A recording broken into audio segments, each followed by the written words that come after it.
autominutid toob teieni Alexela. Matkaautoga Euroopa avastamine on üks imeline kogemus. Ööbid seal, kus soovid, valmistad oma mobiilses köögis hõrgutisi ning kuna sellesse masinasse mahuvad kergesti ära ka jalgrattad, siis võid igal ajahetkel minna uusi paiku ratastega avastama. Täna teemegi juttu just sellistest masinatest, kus on sees kõik eluks vajalik. Paar aastat tagasi oli Euroopa matkaautode rendi, müügi ja sellega seotud lisateenuste turu käive üle 18 miljardi euro. Kõige populaarsemad sihtkohad olid Prantsusmaa, Itaalia ja Inglismaa. Maha ei jää ka Eesti, kus guugeldades leiab kiirelt 130 erinevat karavanide puhkeala. Kas vastab tõele, et matkaauto pisik saadakse pärast esimest reisi ning kui see reis on tehtud, siis oled juba müüdud? Väga paljudel juhtudel vastab see täiesti tõele. Et inimesed, kes alustavad sellest, et nad rendivad esimest korda matkaauto, eriti kui me räägime siin peredega reisijatest, siis väga paljudele see meeldib. No lisaks matkaautodele on meil ju Haagis suvilad, et kui nüüd seda valikut teha või püüda lahti mõtestada, et kumba valida ja miks? Mõlemal on omad head ja vead. Haagis suvilaga sõites on kõige mugavam viis siis selline, et sa liigud punktist A punkti B, paned oma Haagis suvila sellesse kämpinguplatsi maha ja liigud siis oma sõiduautoga, millega sa selle Haagis suvila sinna kohale vedasid ümbruskonnas ringi.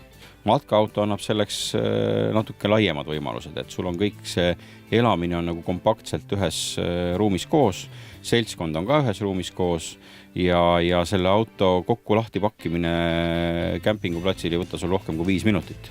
Millised kategooriad peavad mul autopaberitel olema selleks, et matkaauto rooli minna ja sellega sõitma asuda? Kõik meie rendiautod, mida me välja rendime, on B-kategooria lubadega sõidetavad. Kui me räägime premium-klassi autodest, kus on varustus parem, kus on tehnilised lahendused ja materjali kasutus natuke raskem, nende kaal läheb üle 3,5 tonni, ehk mida see nõuab C-kategooria juhiluba. Igas korralikus matkaautos on köök, mis toimib kvaliteetsel balloonigaasil, näiteks sellisel, mida saab Alexela tanklatest. Lisaks toidu tegemisele kasutatakse gaasi ka sõiduki küttesüsteemi töös hoidmiseks. Tuleb ainult meeles pidada, et sõidu ajal ei tohi kööki ega muid matkaauto mugavusi kasutada, sest seaduse kohaselt peavad kõik sõidukis viibijad olema kinnitatud turvavöödega. Kui minna Euroopasse reisile, milliste lisakuludega tuleb arvestada, kui transpordivahendiks on just selline matkaauto?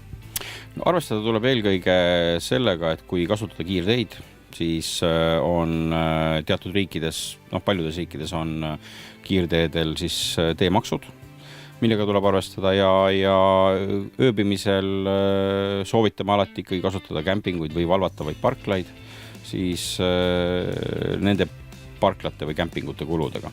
Kämpingute hinnatasemed algavad seal 15-20 eurost öö kohta, see tavaliselt sisaldab juba siis kahte inimest ka ja suures plaanis on need sellised kulude poole pealt kõik, et ülejäänud on kütuse kulu, nii palju kui läbi kilomeetrit sõidate, nii palju kulub.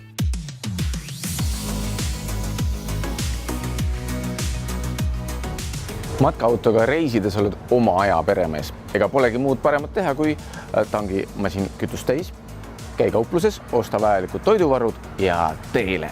Olgu veel öeldud, et see suur matkaauto tarbib keskmiselt 11-12 liitrit kütust 100 kilomeetrile.